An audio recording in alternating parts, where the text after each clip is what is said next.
Hey, what's up, Raider Nation? The Raiders have a chance to come out victorious at home against the Bears. Can they do it? And will the O-line look any better? What up? What up? It's Q Myers, Raider Nation. We're excited about this game. Week 4, Allegiant Stadium, Chicago Bears. Keys to victory. What do the Raiders need to do to come away with a dub? We'll let you know all about it.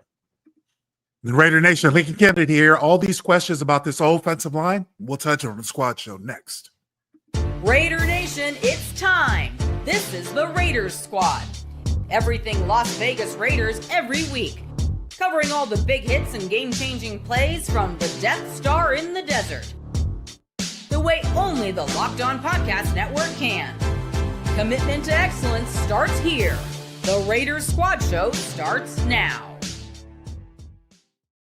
Hey, what's up, Raider Nation? Thanks so much for rocking out with us on this Friday morning. Remember, if you like the content, make sure to hit that like and subscribe button. You can also follow us on our social media channels. You'll see in the description below the ways that you can connect with us. We're also on the audio side. So if you got a couple of minutes, wherever you find your shows, podcasts, we're there too. So you can always leave a rate and review. Give us a 5-star because Q and Linc are on the show. That's why they have the best Raiders show. And of course, we appreciate you having this be your first listen, whether it was the squad show or Q's Locked On Raiders. We do appreciate you. You're the reason why the channel continues to grow. And lots to get into, Raider Nation. We are in the final segment. Q and Linc are going to be answering some of your questions, some of your comments. If you're listening to this later or watching it later, you can always drop some comments and we may get to them sometime in the next episode, but we'll do that in the final segment. We're also going to be talking about the Raiders and the Bears, obviously, because that's the big game we're looking forward to on Sunday. Can the Raiders get it done?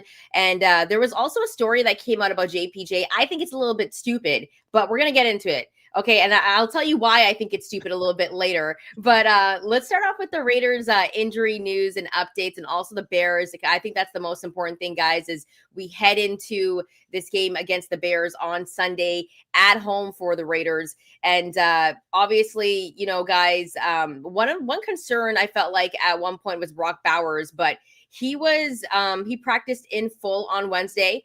But is there still any concern for Brock Bowers, because he hasn't really looked like himself? Yeah, there's definitely concern when it comes to Brock. I mean, he's compromised. He's not 100%, and we know that, you know, he's a very athletic dude, and he's fast and he's strong. But you could just tell even in the last game when Geno threw him a ball in the end zone and there's really no lift. So, you know, there's always going to be a little bit of concern, but I do think it was positive to see that he did participate in practice fully. He still has that brace on, but maybe he's able to shed it by Sunday and just wear the compression sleeve under his jersey and his uniform. So we'll see. But, you know, there's just no way to get back to 100% this quickly with the sprained knee that he's dealing with. So he's definitely going to be a little bit compromised, but I still think he could be effective out there. And they're going to need him, right? Because Big Mike has the concussion and is most likely probably not going to play. We'll probably find out later on this evening that he's going to be ruled out, just going through concussion protocols. So Brock's going to be needed in this game on Sunday. Yeah, according to the injury report, Michael Mayer did not practice all week because of the concussion. So I don't foresee him playing in this game, to be honest with you. That's going to compromise their 12 personnel and stuff like that. But they've got to make up for it. Yeah, look, this is a chance for the Raiders to become 2-2. And I think you look at the schedule when we were first talking about it. A lot of people might not have had them at 2-2. It might have thought it could have been worse, surely. But they've got to get back on the winning track. So they need all hands on deck. But you got to protect your future star as much as possible. Yeah, and a couple more injury updates to kind of keep in mind. Obviously, you guys mentioned Michael Mayer. They've got Jeremy Chin, who was also limited in practice on Wednesday. So that's obviously going to affect the secondary as well. And Decam Richardson dealing with a hamstring injury as well. And then the Bears, they had a bunch of guys on their injury report. A longer list for sure. We're looking at about like 10 guys. A couple of notable names for sure is, TJ Edwards, a linebacker dealing with the hamstring injury, Kyler Gordon, a defensive back, and also you got DeAndre Swift on there as well. DeMarco Jackson, though, he had a hamstring injury, but he practiced in full on Wednesday for the Bears. But when you take a look at the Raiders injury report, guys, which one kind of worried you the most? Is it the Michael Mayer one? Because you mentioned that's going to change some things, but for a guy like Ian Thomas, he might get some burn in this game then. Yeah, he should. He would. I think, Q, you know that just as well as I do, that he should get some burn in. And the biggest concern is Michael Mayer because it takes away from the tight end position. especially in the red zone. And the Raiders need all the help they can get when they get in the red zone. Well, not only that, it's the fact that Michael Mayer, right? I felt like this was possibly this opportunity for Big Mike to break out, right? I mean, we've been waiting for the Big Mike breakout ever since he was drafted. And I know for a fact that this coaching staff really likes Mike a lot. I know that Chip Kelly really likes him a lot. They fed him a lot during training camp. They want him to get involved in this. And, you know, even when Brock Bowers first got compromised, I think all three of us said on this show that maybe Big Michael could break out and to suffer that concussion the way he did and on a special teams play and, you know, really look bad. And look, all concussions are bad, but it really looked bad to the point where the cart comes out and, you know, he walks off the field. To his credit, I saw him in the Raiders locker room on yesterday. So he's, you know, he's around the facility, which is a good sign, but you can't talk to guys that are in concussion protocol or even injured. So I wasn't able to speak to him, but did see him. So that's a positive. But yeah, having Big Mike out there and not being able to participate is disappointing again, because I just want the best for him and I want him to get that opportunity to show how good he really can be. Yeah. Yeah. And I think, though, for a guy like Michael Mayer, this is supposed to be his season where he kind of has that breakout season. So, you know, now we have these concussion concerns, and that has been some concerns that have been kind of weighing in the background for a guy like JPJ. Yeah. You know, and so we're going to talk about him in the next segment. I also want to mention that Jeremy Chin did practice in full yesterday. So there's some good news there because they really need him in this secondary for this game. And guys, we are going to get to the preview a little bit later, but I wanted to ask you guys about DeCam Richardson because obviously, you know, he's also on this injury report, and he's a guy that I felt like would kind of take a step this year, but obviously the depth chart came out, wasn't what I think it was actually what we expected. Everyone's talking about how the secondary is thin, but for a guy like DeCam Richardson, how important is it for him to be healthy at this stage when he should be getting some burn Q? Yeah, you know, it's unfortunate for DCam. I mean, he's been a guy that got a lot of burn his rookie year. It wasn't great, but he got some reps, and he was doing well in OTAs, mandatory minicamp, and even the beginning of training camp. And all of a sudden, like midway through training camp, his play started to tail off a little bit. And so it seems like to me, he's kind of been regressing as opposed to getting better instead of progressing, right? He's regressing. And so that's unfortunate. And then here goes the injury bug again. And that's what derailed him really his rookie year. Didn't let him get started his rookie years because of a hamstring issue. And now, you know, he has another one. So that's something that's lingering with him. I wouldn't be surprised if he ends up, you know, not playing or if he's not active, but you know, he could be active and just be on the sideline. I feel like that things are trending in the wrong direction for DCam right now. And, you know, with Pete Carroll being a guy that likes the long, lengthy defensive backs and the speedsters, DCam fits that mold. Can he step his game up and actually play at that level? And obviously he's got to be healthy to do that. But like I said, it hasn't looked really good for him since around midway through training camp. You hit the nail on the head. He has to be healthy. He's not, you can't make the club in the tub. And the fact, you know, being this limited, look, hamstrings are, you know, picky at times. And sometimes they take longer to heal than most people realize. But, you know, you're doing me no good if you're on the sideline and you can't play, because I need you to be out there to prove it. So it's unfortunate. I think he's losing a lot of momentum as this season progresses, not being able to be out there. And those hamstrings with, like, you know, those quick, fast, athletic dudes. You know how those twitchy guys is what the coaches call them. They're real twitchy, that quick twitch. Yeah, those hamstrings, man, that ain't nothing to play around with. So you got to be careful. And I know that Coach Carroll as well has said that many times. Even when Caillou Blue Kelly was dealing with the hamstring issue, they just really want to be careful with that because, man, a hamstring nag right now could turn into a massive hamstring injury later on that you don't want to have. Yeah, and another thing with a hamstring, you never know when it's actually going to get better. Like, you can aggravate it pretty quickly. Yep. You think you're fine, boom, you start to run, you aggravate it. So it's one of those things. It's a really, really tricky injury. So he was limited in practice yesterday. So we'll see, you know, if we get some more DeCam Richardson on the field. Some Raider fans don't want to see him on the field. That's a whole different other conversation, guys. But the Raiders are looking to kind of maybe make some changes to the roster, right? As you know, Pete Carroll is always trying to change around some things, and we had a familiar face that was trying out with the Raiders earlier this week, and that was Luke Masterson. He came in for a tryout, and that makes me kind of question, guys, even though all the concern is about the O-line, it looks like they're taking a look, though, at the defense as well. Linc, are you surprised that they're still trying out guys for the D? No, not surprised at all, because we know how Pete Carroll notoriously has been making deals left and right for bringing in new guys. Look, the fact is there aren't a ton of good players that are just sitting on the couch waiting for that phone call. There's so many teams out there that need valuable guys. So it's going to be hard to find somebody, one, who's somewhat familiar with your system, two, who could come in and play right away if you do sign them off the street. So I'm not surprised. No, not at all. And look, Luke Masterson, if you go back and look at what he did with the Raiders, it was a lot of special teams work, right? Yes. What, 330 snaps or so with the Raiders and special teams. That's what he does. And we can go back to Sunday, and I know none of us want to go back to Sunday. Special teams was atrocious. Yeah. Right? There's no other way to put it. The special teams was awful. That is not something that's been happening with Tom McMahon as a special teams coordinator. So again, we can chalk that one game up to probably just that one game. Obviously, we'll know a lot better after Sunday's game. We'll know who this team is or have a better idea who this team is, but that special teams unit just looked terrible. And so I'm not surprised at all that they brought a guy in and tried him out, worked him out. That is a special teams ace, to say the least. And, they didn't sign him. So of course they're all right. We know where he's at. We know how healthy he is or how healthy he is and what he can do for us, but they're going to do that all the time, right? Those Tuesdays, they're going to have guys come in all the time, try them out, see where they are, and have their number on speed dial just in case they need to pick them up. But like Lincoln said, there's not a guy that's sitting out there on the couch waiting to get a call that's going to save the day. It's just not. Yeah, especially at this point in the season. And that kind of brings me to the question, guys. We know where the concerns are on this Raider squad. Well, not on our squad, on the actual squad, right? But I will say that there's so many different areas where the Raiders could improve. But if you guys, after, there's been three games, and we've learned a lot. Like, we've learned a lot about the Raiders so far. This is the fourth game. And Linc, you were saying after 4 weeks, you would know exactly where this team would be. Right. I think we're a little bit early, but where do you think the Raiders need to focus the most? And I know where this might go, but where, if you had to pick your, top three concerns, where would that kind of be for the Raiders right now? Improve the running game.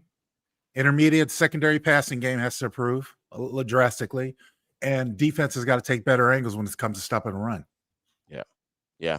Those are my three main concerns. Yep. So, when we talk about this week and we break it down for Chicago, I think the Raiders win if we're able to get Ashton Jenney over 100 yards rushing. I say 150 yards total combined. Coming out of backfield screens, I'd like to see that too. Because I think they have a way that they can attack this Bears defense. And I think they can come out on top, but they just have to commit to that run. They have to push.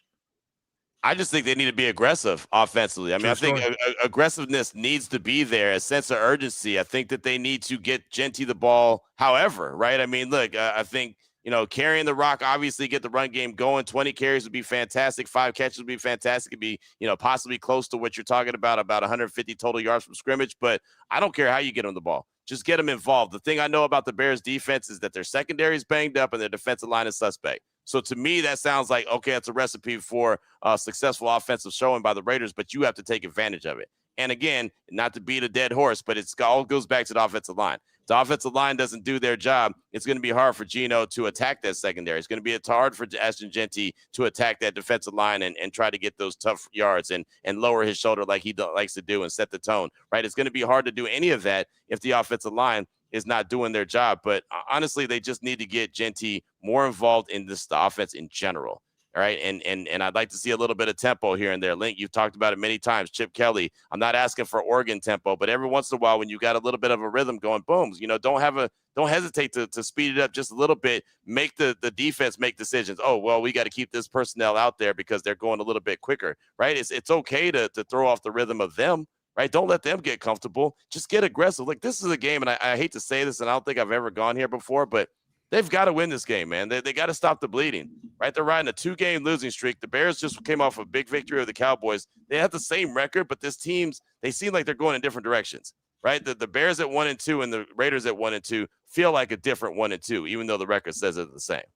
They got to get some sustainable drives. Yep. They have to be able to move down the field, a sustainable drive, and put it in the end zone. Cap it off with an end zone, a touchdown, rather than a field goal. We haven't seen that out of this offense, really, except for the first and second half of the New England game when they were able to be on script. They were able to march down. So, this offense has potential, and they've had, I appreciate Geno spreading the ball around. I do like that, the passing game, but they have no intermediate passing game. It's not a void.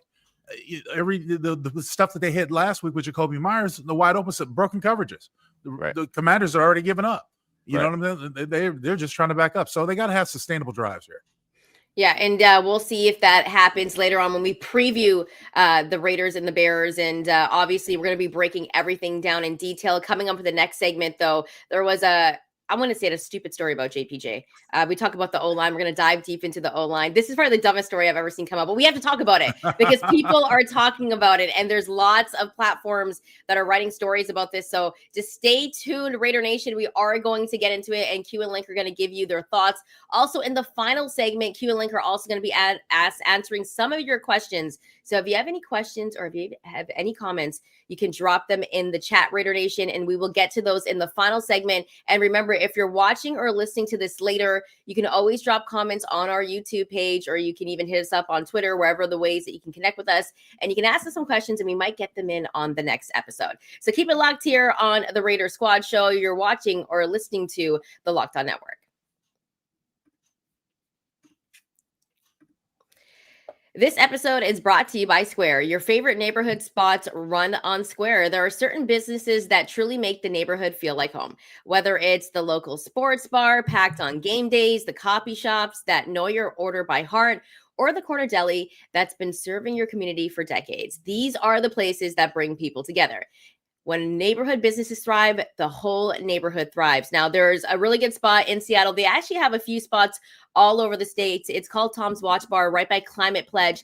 This place is packed on Sundays. If you're a Raiders fan, don't worry, they got you. Lots of Raider Nation up in Washington, might I add. Might have to deal with some annoying Seahawks fans, but you know they come around sometimes, right?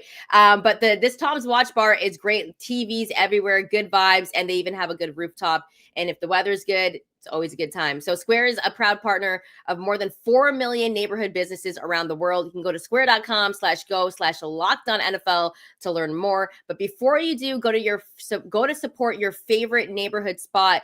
You'll be happy you did. Square, see you in the neighborhood. Welcome back, Raider Nation. Remember, if you like the content, make sure to hit that like and subscribe button. You can also follow us on our social media channels. You'll see in the description below the ways that you can connect with us. And remember, you can find us on the audio side. So if you're listening to this on the audio side, leave a rate and review. Give this show a 5-star. All right, let's get into Jackson Powers-Johnson, guys. I feel like we've talked about him a lot, even in, during training camp. Now we're getting into the season. We're still talking about him because there's so much going on. He was active last week, did not see the field. And Pete Carroll said, they were just trying to find some continuity. And so that's why they went with Alex Cappa. But, they're gearing up to get JPJ ready for this game, but he's not going to be playing center. And so there was a story that came out, and this came out like on Sporting News. This came out on heavy.com. Other platforms started picking it up. And it might be the worst and dumbest story I've ever seen, guys, but we got to talk about it because this is the Raider Squad Show. So it was an article talking about how the Cincinnati Bengals, who also have a horrible O-line, should try to trade Vegas for JPJ. And that JPJ might not be happy with what's going on with the Raiders, but this is a guy that's always stayed pretty level-headed. He's not making any noise, talking to media, saying anything crazy. He's a team guy. And there's articles coming out saying that JPJ could possibly be on the move. Linc, is there any truth to this? Like, do you think this is like maybe one of the worst stories to come out? Because the Raiders that's a bad story. Yeah, and it's not even a good feeling because here's the thing: you don't trade was probably one of your best offensive linemen away when you have offensive line troubles. So you don't do that. Besides that, if there's a team that's out there that doesn't know about JPJ's concussion issues, I'm hard pressed. I mean, I wouldn't even explore the idea of trading him, but I don't know what team that would go for it because if he's no good to the Raiders being on the bench, why would you trade for him to put him, for him to be on your bench and not be able to play? So I don't put any line into it. Yeah, I don't either. I just think that's an article to be an article, right? It is what it is, and some articles don't carry the same weight as others. And look, I know that JPJ is in good spirits. Saw him in the locker room on yesterday. I know he talked to one of our colleagues, Vinny Bonsignor, had a nice little one-on-one conversation with him. He said, "Man, look, you could put me at center, you could put me at right guard, you could put me at left guard, you could put me on the defensive line. Just get me on the field."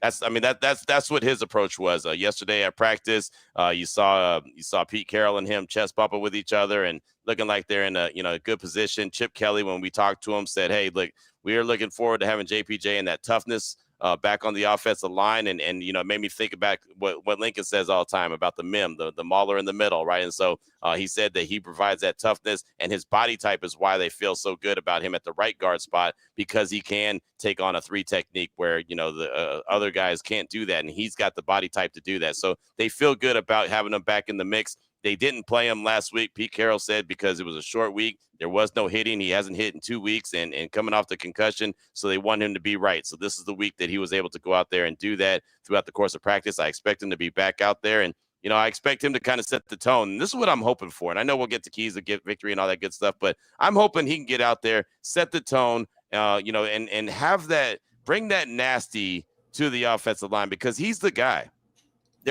Colton Miller is a pro's pro, been around for a long time. He's a really good offensive lineman. We know that. But it's not in his personality to be Steve Wisniewski. He's not in that personality to be Richie Incognito. Dylan Parham is a, quiet rage. He's not the guy that's going to go out there and, and create some snot bubbles, right? Jordan Meredith is the general of the offensive line right now. He's calling out the shots. And then you got DJ Glaze, who's really soft-spoken and still trying to learn his role as a right tackle. There's one guy that can bust up and create some snot bubbles. He goes by the name of JPJ. He's got to go out there and set the tone, right? I don't care if he's playing center or right guard. He needs to go out there and have an attitude, understand that, hey, the offensive line has heard all week long how awful they are, right? And how they're the worst offensive line in football. Well, go on out there and show your backside. Go on out there and show them, like, okay, you think that we're awful. Let us show you how we look coming together. And let that tone and that nasty be set by JPJ. They got to get some toughness, man. Look, and Lincoln, you'll appreciate this. Steve Wisniewski was on Raider Nation Radio 920 yesterday with JT, and he was shouting you out and how you guys used to go to Coach Gruden and say, we need to run the ball. I know you want to pass the ball. We need to run it. Follow our lead. We'll make sure that happens. And the 9-on-7 drills that you guys were doing, that's what really set the tone in practice. You guys would beat each other up all week long, get that physicality up, and it was fantastic. Obviously, practice isn't like that, but you guys set the tone with that toughness. And he said, who on that offensive line right now is a tone setter like that? The only guy that I could identify is JPJ. He needs to go out there and take that responsibility. And he needs to be out there. And that's exactly right. He does need to be out there.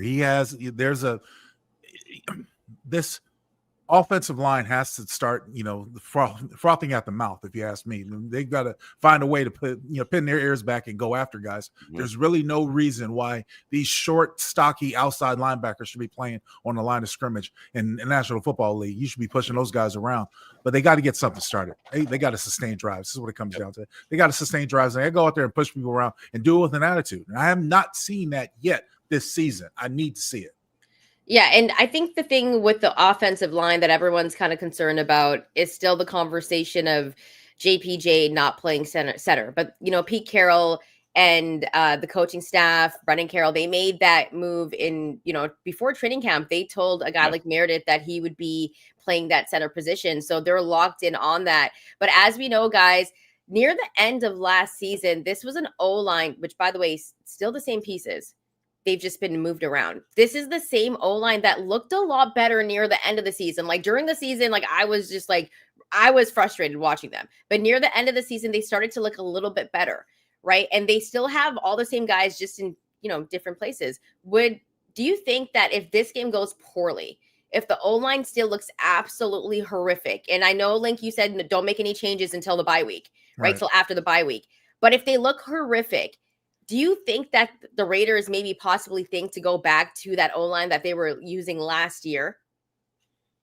In the words of Pete Carroll, absolutely not. Yeah. And the only reason I say that is because Pete Carroll said that, right? Kenny Bonsignore asked him that on Wednesday. Hey, it's the same guys. Any chance you go back? He said immediately, absolutely not. They've worked a long time trying to get these guys in the position that they're in. They're comfortable with where they're at right now, and that's how they're going to rock. Now, does that mean that throughout the course of the season, he's not going to change things up? Possibly. But as of right now, as of Wednesday, when he spoke to us, and he'll speak to us again later on this afternoon, he said absolutely not.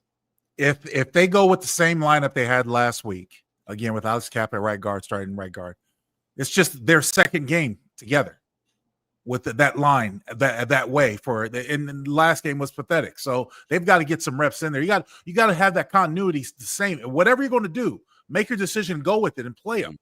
You know, if you want to put JPJ in there, you want to cycle him in and out. I've never liked that for offensive linemen because you get into a rhythm when you're out there. You don't have to be sitting on the bench waiting to go back out there or get your turn out there. So, you know, I've never liked to rotate offensive linemen, but you just make up your mind and go with it because these guys have got to learn how to play together. Right. There were so many times in the Commanders game, these guys were on different levels. Offensive linemen, whether it was pass blocking or run blocking, there was so type of miscommunication. Guys shot through. They've got to do what they can to seal up that line of scrimmage and start pushing guys around. And so, however you want to do, however you want to look at it, this is game 4. Start that offensive line and play them. Okay, but here's the thing, right? You know when you think something's gonna work, and you're like, "This is gonna work. This is what we're gonna do." And you make up your mind, and you're like, "This is gonna work," and then it doesn't work. Like, why stick with it? You know, all I'm saying is sometimes you can take the L, right? Like sometimes you can take the L and be like, "This is not working." And so, you know, when you put them back into their natural positions, because like JPJ had the experience, you know, playing at center through college. Right. He was supposed to be that center. We know Colton Miller has solidified his position. You know, Dylan Parham has looked absolutely brutal, but we got to work with what we have. Now, it's like, if it's not working though, Pete, then it's like, why not? Why stick with it? I know it's continuity and stuff, but I think for Raider fans and Raider Nation, we're just like, if we're not going to see any change this week, then maybe there should be a chance for him to think about changing it up. But I feel like Pete is just like, we're going to stick with this and this is what we're going to do. Like, when do you start to make that shift and make that change? Q? Well, the thing about it is you're right. You know, you shouldn't keep doing it and think that, all right, it's going to get better. It's going to get better. It's going to get better. This is what we're going to stick with just because this is what our idea is. And at some point you can look at an idea and say, okay, it was a bad idea and maybe we'll move on. But the reality is this is only the second game that they're going to be together. I mean, think about it. They've only played, JPJ's literally played in one game. That was the first game of the season. And then during the practice week, not the game, during the practice week is when he suffered the concussion and was out for week 2 and week 3. So now they have an opportunity for only the second time this season to have that starting 5 out there. So as much as we say it's not working, we literally have a 1-game sample size. Yeah, and when you think about it, you also got to think about what do you have in the cupboard behind you. I mean, it's not like it's not like you got a whole slew of offensive linemen you can just throw in there. Oh, hey, you get in there and take your. No, look, it's slim pickings. We talked about the depth of this offensive line. It's slim pickings of what they can do, and their young guys just aren't ready yet. Well, and that's the thing, Lincoln. I think that Caleb Rogers will get his opportunity sooner rather than later. You talked about the bye week. I think that if things don't work, I think you'll see Caleb Rogers. I don't think you'll see Charles Grant at all this year. I'll just keep it a buck. I don't think you'll see Charles Grant at all. I think he needs a redshirt year just to understand what the NFL is like coming from William and Mary, right? I mean, it's just the competition is just so much different. So he's coming along, I think, a little bit slower. I do think you'll see Caleb Rogers, but you're not going to see him right now. So I think that's a lot of the issues as well. It's not like the depth behind these guys is just some phenomenal offensive linemen just, chomping at the bit to get into the game. It's not a whole lot behind them. Again, I said it in one of the previous shows that we did. This team has like $28 million or $32 million invested into the offensive line, which is good for 28th in the league. So there's not a whole lot there right now for the Raiders to choose from. And then they gave the 2-year deal to Alex Cappa. And let's be honest, I mean, he wasn't good in Cincinnati last year. There's a reason why Cincinnati let him go. And, I thought that he was going to be some quality depth, but that's all I wanted to see him as was depth. I didn't want to see him as a starter. And unfortunately, we've seen him as a starter 2 weeks in a row. Yeah, and I think Linc said it the other day. Linc, you said, listen, there's not a lot of teams that are letting good O-linemen go. No. Right. So when Alex Cappa, and obviously it was like a money issue, but the Bengals have had a brutal O-line for like the last 3 years. They've been terrible. And now their quarterback is out. They lost their quarterback. Exactly. Yeah, exactly. So that's a great point. And here's the thing, right? If the O-line cannot protect Geno, like that is a huge issue. And so we're going to be talking about that in the next segment. However, guys, I just really want to touch on quickly, other than JPJ, other than Jordan Meredith, who are you checking for on that O-line that needs to have a better performance? For me, it's Dylan Parham because he wasn't blocking. He wasn't blocking anything. He wasn't serving any pancakes. He didn't show up to IHOP or anything like that. No. So it's like, for me, it's Dylan Parham. And I think he's probably been the most disappointing on the O-line. And Linc, you're saying, yeah. So is that the same for you? That's the same. But I also have to pick it up as DJ Glaze. Yeah, because DJ Glaze in the last couple of weeks has been struggling with speed. Now, one or two things are going to have to happen. They're going to have to put a tight end over there to help him out a little bit, to give him a little bit more space to collect himself. But he can't have an open side because these outside linebackers that he's been playing against the last couple of weeks have just been running around him. So he has to do a little bit better speed. I'm looking for him to have a good game this time as well. Yeah, with Glaze, I mean, a lot of these defenders are getting them high up the field, and then they're cutting underneath them, and he's just not fast enough. And to be honest about the situation, we all would be way more critical right now on DJ Glaze if there wasn't the whole Jordan Meredith JPJ situation going on. If that was not a conversation, if JPJ was playing center and Meredith was at guard, nobody would be talking about those guys. They'd all be looking at Glaze and saying, hey, what's going on there? Look, let's be honest about the situation. There was a time in camp where we were watching practice and, somebody from outside of the building was like, man, 71's getting worked over here. 71's not having a good day. Glaze has been very hot and cold so far throughout the course of camp, throughout the course of this season. The only difference is so much attention is being focused on JPJ and what he's not doing. Nobody's really talking about what DJ Glaze is not doing or not doing at a high level right now either. He clearly needs some competition behind him too. And that's what I would like to see, competition behind the whole offensive line, including Colton Miller. And I know Colton Miller is playing at a high level, but competition just brings out the best in everyone as far as I'm concerned. So I'd like to see more competition. Is why I asked the question on Monday to Pete Carroll, when he said, they're still competing along that offensive line. I said, is that only at the right guard spot or is that the whole offensive line? And he said the right guard spot. So, hey, coach's coach. Q sits back and reads and reacts, right? That's what it is. So I'm going to let them do what they do, but those are the questions that I ask. Yeah, and coming up in the next segment, Raider Nation, Q and Linc are going to be breaking down the Raiders-Bears game, the keys to victory, who their X factor is going to be for this game. And then in the final segment, Q and Linc will be answering some of your questions. So drop them in the chat. We're going to take a full deep dive into the game coming up on Sunday. So if you have any questions about the game as well, drop them in the chat. So keep it locked here on the Locked On Network. You're watching or listening to the Raider Squad Show. It's almost the weekend, and it's time to take a look back and crown this week's MVP on Who Delivered, powered by DoorDash. Just like you can win every Saturday with DoorDash Streaks, saving more every time you order. These players delivered when it mattered most. Let's break it down. And for me, obviously, it's got to be the Raiders, right? And we're thinking about last week, it's got to be Trey Tucker, because he went off and delivered in a big way. And it did come down to the fourth quarter. He gave us a little bit of hope. It was that 68-yard bomb that Geno Smith threw, and Trey Tucker delivered over 100 receiving yards, had 3 touchdowns on the day. And when the pressure was on, he came through, even though the pressure, we know what was going on with the game. So shout out to Trey Tucker. He deserves some props. No hesitation, no delay. And if you've been watching week after week, it looks like this performance by Trey Tucker, we could possibly get another one. And he was one of the guys that we wanted to keep an eye on coming into this season as well. And just like Trey Tucker, he delivered for the Raiders. DoorDash delivers your Saturdays with DoorDash Streaks. You save every Saturday you order, stack it up all season, and you could save up to $250, including $100 in DoorDash credits. Order this Saturday, keep the streak alive, fuel your game day, only with DoorDash. Terms apply, and this is promo until November 18th. So keep that locked, Raider Nation.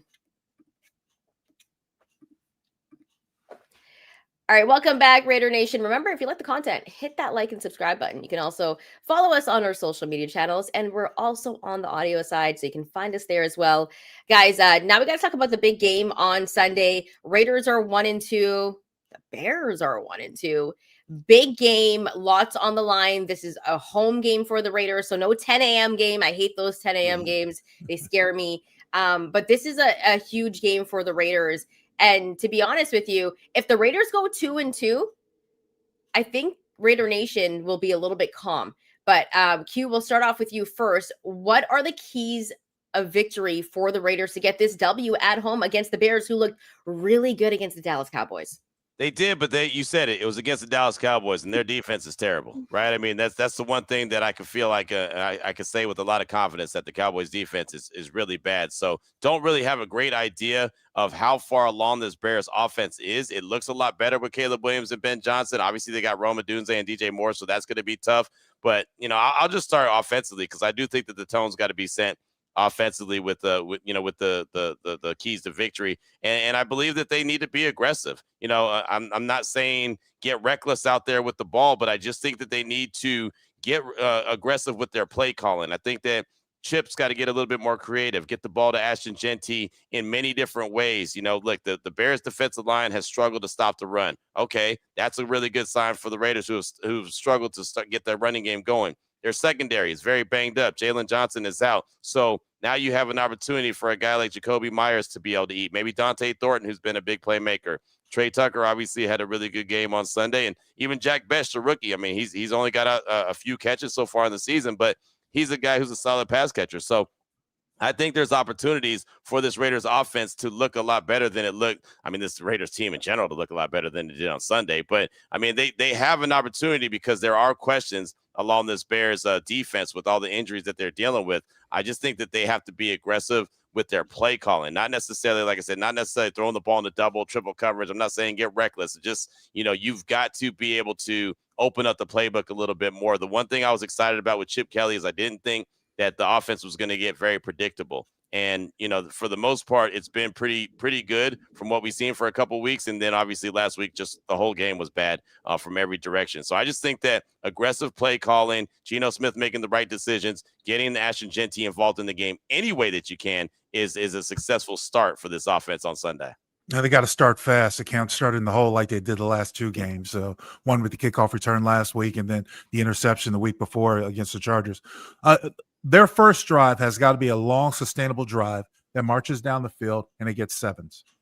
It's absolutely imperative that this offense gets sevens, not subtly settle for threes or field goals. You got to get touchdowns, and they've got to be able to put it in the end zone. They've got to get better in the red zone area. So I look for a productive drive to start the game. If it was up to me, I take the ball. If we wanted to toss, I take the ball and want to have my offense out there to set the rhythm of this game the right way. Guys, we talk about the offense and we talk about the O-line so much. Ashton Genty has taken so much criticism. And here's the thing, like he cannot run without the O-line.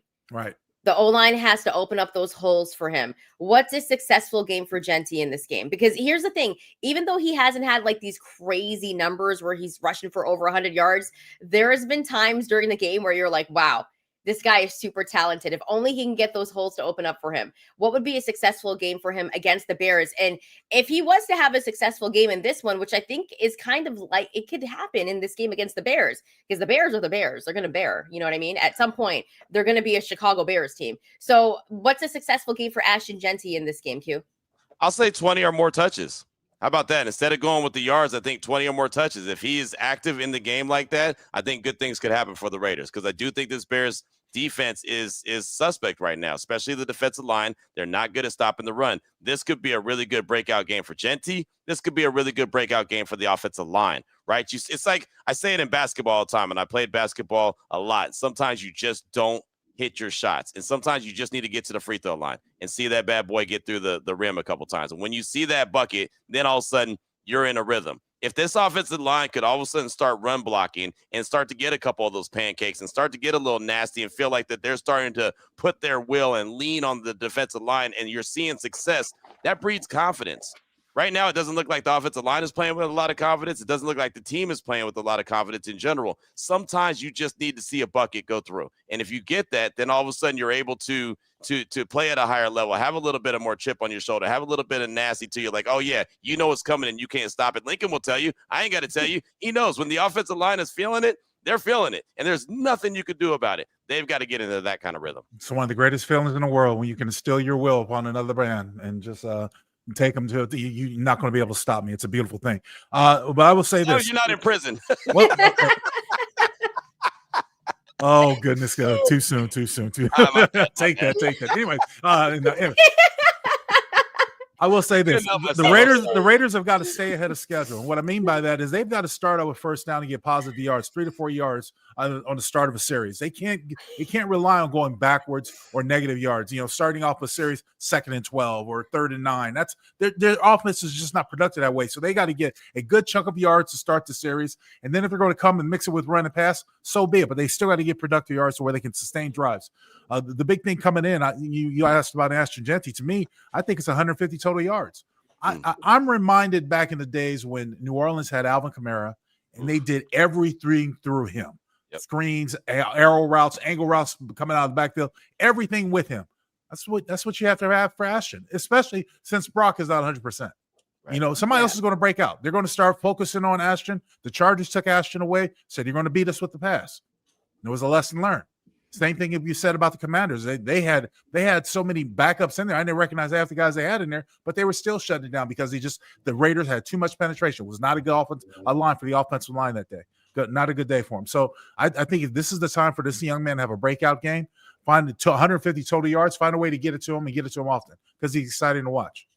Yeah, and you mentioned it, like a guy like Brock Bowers, who hasn't really looked like himself. He's, still playing out there. He practiced in full as well, so that's some good news. No Michael Mayer, though, probably that's what it's kind of gearing towards. Ian Thomas is probably going to get some burn.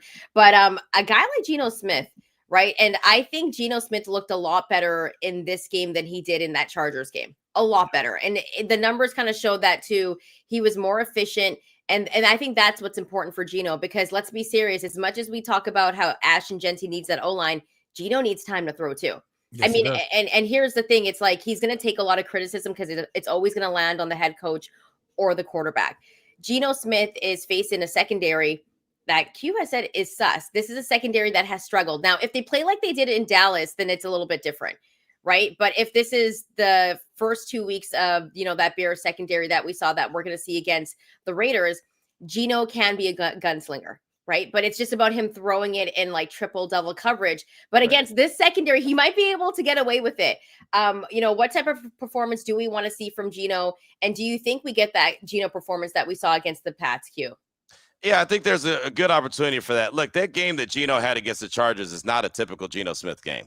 I mean, this guy looked like he was a little amped up. He was a little fired up. It was Monday Night Football. It was a season home opener, division rival, right? Monday Night Football, and everyone's all eyes on this game. And, it was a majority of a Raider crowd. And this is not going to be like that on Sunday. I mean, I hate to say it, but the reality is it's probably going to be a 50-50 crowd. You're going to hear a lot of Bears fans in the building. There's going to be a lot of Raider fans in the building. So this is one of these games where Geno's just got to go in there, settle in. Like, I thought he did a good job, even though he was under duress the whole game on Sunday. I thought he did a good job with escaping trouble, still keeping his eyes down the field every once in a while. A lot of times he did drop his eyes, but, he was still able to get the ball and deliver it to some wide receivers here and there, and picked up the 289 yards and the 3 touchdowns. And, I know that you can't give a ton of credit and so look at just stats because a lot of it was late in the game when the Commanders were just kind of, playing back and understanding that this game was already done. But Geno didn't quit, and I think his leadership shows that. And I asked him about that earlier this week, just how do you keep the guys focused? He said it's all about our leadership in the locker room. We know it's only one game. We know we haven't even got through the first quarter of the season yet. We're good to go. And so his leadership that he's provided so far with the Raiders, I think has been really good. So I think Geno will be just fine. He understands he's got to be efficient. Like you mentioned, he can't be turning the ball over. There's nothing more important in this game than the ball. He's got to be able to take care of the rock. And he's also got to realize that the way teams are playing against us, the Raiders, the last 2 games, people are pushing up on a lot of those swing check routes. So if you're not going to go down the field, you're really not going to have an option to get anything out on the wings. Biggest thing for me, guys, is that Geno just doesn't need to turn over the ball. No turnovers. You cannot turn over the football, the fumble or the interceptions, because the Raiders need every opportunity they can to score points. And this is not a team that gets a lot of turnovers on the other side. There's a couple times, even in Commanders games, there were some interceptions that were missed. They couldn't come through with it. But this is not a defense that's going to get you a lot of turnovers. So the Raiders offense needs to make use of all their possessions. They got to be efficient on offense. Yeah. And as for the D-line guys and defense, this is a defense that gave up 41 points last game. And there was some concern as well. And they didn't really look like they had like the same type of energy they did in week 1, where they make those adjustments in the second half. This is the defense that I feel like we were all kind of okay with. And it was the bright spot. But against Washington, they didn't look good. They didn't have that same pop. Q, what are we going to need to see from this defense, and who is going to need to step up? We know Max is always going to be Max, but who else on this defense is going to have to step up? But he's going to have to step up as well, right? I mean, look, we always say Max has got to be Max, but Max is going to have to make some big plays. Max is going to have to make some game-changing plays as well, right? I mean, look, we talk about all these guys creating turnovers. He's going to have to do that too. Strip sacks, right? Knock the balls down, whatever you got to do. I mean, he's going to get double, triple team, but guess what? All the superstars in the league, that happens to him. TJ Watt, Myles Garrett, all these guys, all these big-time defensive players, they all get that star treatment. He's going to get that as well. He's got to make some big plays. With that being said, I asked Patrick Graham the same thing about, the way that they gave up all those points, the way that they missed a bunch of tackles. And they didn't play like they did the first 2 weeks, where I felt like, okay, this defense is a strength now. They're able to do some things, and they're coming together pretty quickly. He said fundamentals. We just got to get back to fundamentals. We did not do that. He said that's the beautiful thing about this game. All you got to do is go back, reset, get back to fundamentals, and don't be lazy about your assignments. I think at the end of the day, we could probably chalk up that Sunday game against the Commanders, and I can't wait to see what it looks like this Sunday against the Bears. I think you just chalk that up to that was just a bad day at the office. That was a really bad day all around, because every unit of the Raiders, from the coaching staff through every guy on the field, just was bad. So I'm assuming that this is not what this team is going to look like, but it's only assumption until I see it. So that's why I can't wait to get to Allegiant Stadium on Sunday and see what this team is going to be. You understand the dynamic of what this quarterback for the Bears brings to the table. The fact is, you have to be disciplining your rush lanes, because he will run around like a chicken with his head cut off. He's known to do it. Now, this year, and watching them, they've managed to get the ball out of his hands a little bit quicker, and I think that's really what aided him against Dallas last week, getting rid of the football. He's not worried about the rush, but much to Q's point, the stars got to shine. Your stars, whoever they are, they got to shine, and everybody's got to do their job and be disciplined, play discipline, because this guy will run around. But they do have some weapons on that offense that you do not want to see open up and get off. I mean, especially the issues with the Raiders have had with their mid-tier passing defense and stuff like that. You do not want these guys to come alive, so you want to take that away from them early. Yeah, and this is Chicago Bears team offensively. And we talked about how bad Dallas is defensively, but they looked really, really good. And you're also seeing Caleb Williams also take the next step as well, but they don't also have a run game. Like, we've been talking about our run game. Chicago doesn't really have a run game either, right. But the Raiders could not stop the run last game. Is this a game where the run defense is also going to have to prove something in this game? Because you guys have said multiple times, the way this defense is built, it's built to stop the run. But they just weren't able to do anything against Washington, Q. That's why I'm chalking it up to just a really bad day. Really bad day, because that is the strength of this Raiders defense. I've talked to so many players, like, that is their goal, is to get downhill, get to the ball carrier, and then make the team one-dimensional. They weren't able to do that. I could have ran for some yards on Sunday, right? And it wouldn't have been many, but I could have ran for some yards. They weren't good in any aspect of the game. So Elandon Roberts, Jamal Adams, Devin White, Jermaine Pratt, the onus is on them to go ahead and make sure that Miles Sanders doesn't get off. And you're right. Chicago hasn't had an opportunity to get going either. Ben Johnson said it earlier this week in his press conference. Look, both teams are looking to get their run game established. We know what Ben Johnson could do as a play caller if the run game is there. Look what they did in Detroit, right, with Sonic and Knuckles, right, with David Montgomery and Jahmyr Gibbs. Those two dudes, those guys, when they're running the ball, that just opens up everything else for Ben Johnson's playbook. So if they can stop them and make them one-dimensional, then they'll do exactly what Lincoln just said. Caleb Williams will run around like a chicken with his head cut off. He'll make some bad decisions. He'll make some poor throwing. A lot of time his footwork is bad. When he makes mistakes, go back and look at what his footwork looked like. Normally it's off, and that's when he makes that bad pass and gives you an opportunity to create a turnover. Again, this is another one of these dead horses that I beat up all the time. When a player allows you to have an opportunity to make a turnover, create a turnover, a big play for your team, you have to make it, right? There was a time on Sunday where the ball was tipped and it was floating in the air, falls harmlessly to the ground, right? It's just, you have to get those. Those are the non-negotiables. When they're there, that's a defensive player's dream. When that thing gets tipped and it's floating, go get ball. See ball, get ball. You got to do it. Certain teams, every time that ball's tipped, well, that's a turnover, because you already know that team is going to get it. Somehow, some way, the Raiders find a way to let that thing hit the ground. They did get the fumble. They forced the fumble. Thomas Booker did. Caillou Blue Kelly picked it up. That's great. But that was one. They've got to find a way to create turnovers when that other team gives you that chance. Caleb Williams will give you a chance. There'll be 2 or 3 passes he makes on Sunday that you say, ooh, that could go the other way. Yeah. Are the Raiders going to make it? We'll see. Look, the defense is going to see pretty much the exact same run game that the Bears, they had against the Commanders with the Bears. They're going to do it until you stop it. That's what, until you show me that you can stop it, other teams are going to do it. It's a cookie cutter league. Everybody does the same thing. So if they look at that film, they say, oh, they had some success running, let's try to run it that way. They're going to try to run. They're going to try to be balanced, because that sets up everything that they does with their offense too. So here's the thing. If they make this team one-dimensional, I think you've got a strong chance. But other players have got to stand up. So this defense has got to be counted. Other players are going to have to come through and make a name for themselves, because there are going to be other opportunities. As Q said, they're going to double, triple team Mad Max. Okay, then that leaves somebody else one-on-one. Then you got to find a way to win. Right. Yeah, and The ball will be in harm's way a couple times. Yeah, no You just doubt. got to go make the play. I'm not saying that it's going to be guaranteed, but the ball will be in harm's way. I promise you. We'll come back to this show next week, and I promise you, I'll write down the 3 throws that should have gone the other way, or at least had a chance to go the other way, because Caleb Williams would do that, especially when he's on the run and starts playing backyard football, I should say.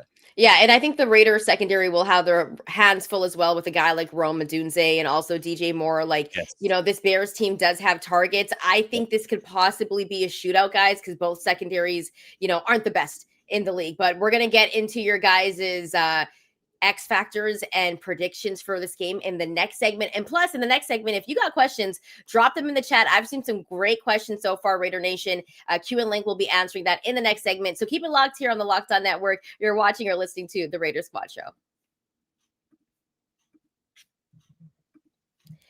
When you think game day, you might not think Wayfair, but you should, because Wayfair is the best kept secret for incredible and affordable game day finds. Wayfair has everything you need to get your space ready for the season, whether you're tailgating outdoors or cheering from your living room. The one thing Wayfair has that is great, you got to have coasters, right? People come over for the game. You got to have coasters so you don't get those ring marks. I know that's a little bit OCD, but Wayfair will hook you up. Wayfair is your trusted destination for all things game day, from coolers and grills to recliners and slow cookers. Shop, save, and score today at wayfair.com. That's WAYFAIR.com. Wayfair. Every style, every home. Welcome back, Raider Nation. If you like the content, make sure to hit that like and subscribe button. Q, did you not like my coasters comment? You're laughing. No, I loved your coasters comment. Okay. That's why I'm laughing, because you said it's so OCD, and that is me. I mean, I'll tell you, we cannot go out to anywhere and somebody brings me a drink, and for some reason, I don't know, maybe this is Mama Q in me that taught me this, but for some reason, nobody used coasters anymore. Nobody used the little bar napkins anymore. So they just put your glass on the thing, and I'm like, can I get some napkins? And so everyone gives me a bad time because they'll hand me like 15 napkins. Is this enough for you, Q? And I'm like, yes. I cannot have that ring on my table or on the bar, on whatever. So no, I'm with you. I'm with you 100%. I'm so happy that you said that. So there you go. I got your back. Mama Q raised you right. Mama Q raised you right. You need that. Right. And you can always get coasters. Look, I got a coaster right here. I ain't playing around. Exactly. And you can get I have Raiders coasters, right? On game day, you got to have the Raiders coasters. Yep. I'll say this, guys. This is a huge game for Raider Nation, and we broke it all down. You guys gave an in-depth look at this matchup between the Bears and the Raiders. Who's going to be the X factor for the Raiders in this game, Q? Man, that's a great question, and it's funny. I saw a comment in the chat over here, and I kind of agree with it. I think that maybe special teams could be that X factor, right? I mean, I was thinking about it. Obviously Ashton Genty is the easy go-to. Some of the playmakers. I could look at Jamal Adams on defense, but special teams maybe needs a redemption game. Right. And being able to, and look, we saw special teams be such a factor over the weekend, right? All the block kicks that we saw, last night, we saw Thursday Night Football. We saw the fact that the Cardinals didn't land it in the landing zone, and then the Seahawks got the ball in the 40, and one play here, one play there. They're in field goal range. Boom, game, set, match. So you've got to really work that dynamic kickoff. I don't think Carlson is where he needs to be with it yet. I haven't liked the way that he's been kicking off and allowing guys to catch the ball in the air. He's got to be able to drop that thing between the 20 and the 1, let it hit the ground, and make the returner pick the ball up and return it. And if he does that, it's giving the kickoff coverage team an opportunity to make a big play. Or maybe they make a mistake and fumble the ball, or let it get through their legs and touch it, and then maybe the Raiders can create a turnover that way. Whatever the case may be, I happen to agree with, and I don't remember who put it in the chat, but special teams could end up being that X factor, because it has been the last week or so across the National Football League. I came into the season thinking that special teams and the defense were going to win games, a couple of games for this team, and this could very well be one. So that's a great point, Q. I think it falls on Geno Smith, to be honest with you guys. I think Geno Smith has to have a good game, just controlling that huddle and maximizing his effectiveness, understanding that when that pocket is collapsing around him, he has to have enough awareness to get himself in space to where he can throw the football completely. And it's got to be some other throw than just to go routes or these deep post routes, deep corner routes. So Geno Smith has got to have a good game to me. All right, guys. And what's your prediction for this game? Do the Raiders get the W? Linc, how are you going to be looking at this game? What do you think the final score will be? I think it's going to come out at 28-21 Raiders. Yeah, I don't man, 28-21. That's a. I'll think it's a little closer than that. I'll say like 24-21 or 21-18, or I think they win by a field goal. But I'll say this: they I hate saying have to because it's week 4, but this is they gotta stop the bleeding. You know what I mean? Yeah. Like it's just such a critical game. If they can finish the first quarter of the season 2-2, then they're feeling a lot better about themselves, right? But if they go into week 5 and they're riding a 3-game losing streak, Raider Nation's already saying, "Oh, here we go, same old Raiders." Then those players in the locker room that have been there, done that, are going to say, "Oh, well, maybe it is just the same old Raiders. Maybe these basketball hoops that are around the facility and all the compete and I'm in and all the great little cliches, maybe they're just all that, and they're not really what's going to produce a winning product." They need to get a victory. Like I said earlier about seeing the ball go through the hoop, they need to see the ball go through the hoop as well. So I think that the Raiders really need to win this game, and I think they will get it done by 3. Yeah, I think it might be a little bit of a shootout, guys. I think both guys might be able to sling it in this game because of the secondaries and because of the options at wide receiver. So I'm going to go 28-24 Raiders. I picked the Raiders like every week. And I did not have them going 4-0. That's loyalty. So I don't know why I'm doing that. You know what I mean? But they need to stop the bleeding. Let's get to some questions, guys. Let's go to Fudge357. Do you guys think JPJ should wear a helmet protector for the remaining season for safety purposes because of his concussion history? Yes. I do. Yes. I do. I mean, I think so. He already has a helmet that's like a special looking helmet. I don't know if that Guardian cap actually fits on the helmet that he has, but it looks like the only helmet that is super big like that. I mean, it's a different looking helmet if you really look at it. But yeah, I definitely think that he should wear that Guardian cap. To be honest, I think a lot of the players should wear the Guardian cap, if not all of them. I mean, we all know how much head injuries are just a detriment to this game, and the more we learn about it, yeah, I think so. And that can go for Michael Mayer as well, who's clearly in concussion protocol right now. It's always so after you have that first injury, you're more susceptible to have it happen again. So yes, he should wear the protective cap. Should wear it every time, every practice and games. Mm-hmm. Should be wearing it home, sleeping it too. To be honest with you, right? Yeah, he should be sleeping with it too. I did see another question. This one is from Jiswin Will. Linc, are there ways to hide the deficiency of an O-line through scheme and or play calling? Yes, there are different ways. It's just the type of offensive coordinator Chip Kelly is. Yes, there are ways. It's hard. I can't describe it on over the air like this, but there are ways like misdirection. The Raiders could do a little bit more with misdirection, cutback plays and stuff like that. They just haven't got a good, solid ground game going. They still need to define what their best plays are. Right. And I don't think that's been there. That's established yet. All right. The Raider Ragu Network says, do you guys think JPJ is a liability at this point? Also, did Telesco and AP blow the pick? Liability in the sense of not always available. Sure. Right. I mean, again, your best ability is availability. We know that. And there's no telling that he's going to be there week in and week out because of the concussion history, which is unfortunate because, again, I think he's a hell of a player. I don't think that they blew the pick. I understand why that they drafted him, why they needed him. And honestly, getting him in the second round, I thought was a steal. So yeah. I don't think that they blew the pick. And right now, unless you see him go on a nice run where he's available each and every week, I mean, you can say a liability because you just don't know if he's going to be available. Yeah, I don't think he's a liability, and I don't think the pick was wasted. I think he's one of the better offensive linemen that we have on this team right now. We just need to find a way to keep him out there consistently. And he has such a tenacity about him that even when he's a liability in the sense that he's getting penalties or doing, reckless stuff around the field, he's still that guy that's going to be that mauler in the middle. He's going to make those guys want to blow stop bubbles and come off the ball. That's why he's better at guard to me than he is at center. All right, this final question right here from Ivan Davis. Someone had a point regarding Chip Kelly's offense. The commander said it's too college-like. I think it's because the run game is non-existent. Thoughts, guys? It's exactly right.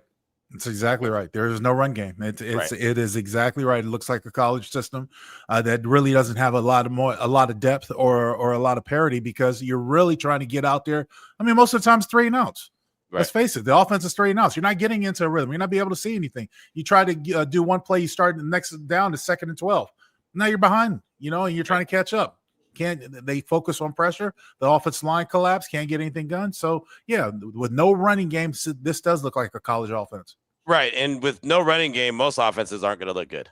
Right. I mean, you've got to be able to have some kind of balance. I do think that this offense can be very successful in the NFL, but you've got to be able to establish the run. This would be a week for it. Again, with the Bears defensive line not being very good, I think that you can start to see this. And that's why I said at the top, I want to see Chip Kelly get a little bit aggressive with the play calling, because I do think this is an opportunity to show what he can do and show that his NFL, his play calling and his offense does work and translate in the National Football League. And I fully believe that it does. It's just got to go out there and see it. And it's going to be, coaches coach, players play. The players are going to have to go out there and execute. Yeah, and I have a question for Linc. Linc, you got any more snaps left in you? They need you out there, man. They need you out there, man. You got any more snaps left in you? This is a young man's game, and I am no longer a young man. I'm approaching the double nickel pretty soon. No. Hey, one game check might be a game breaker, though. Just give it to me against Kansas City. I'll do that for Kansas City. Got you. Raider Nation, thank you so much for rocking out with us on this Friday. Remember, if you like the content, hit that like and subscribe button. We'll be back next week, and we'll be breaking down everything that we saw from the Raiders and Bears. Also, we'll update you on news and notes. But keep it locked here on the Locked On Network. Remember, you can also check out Q's Locked On Raiders as well. Thank you so much for supporting the show. We'll be back next week, and enjoy game day.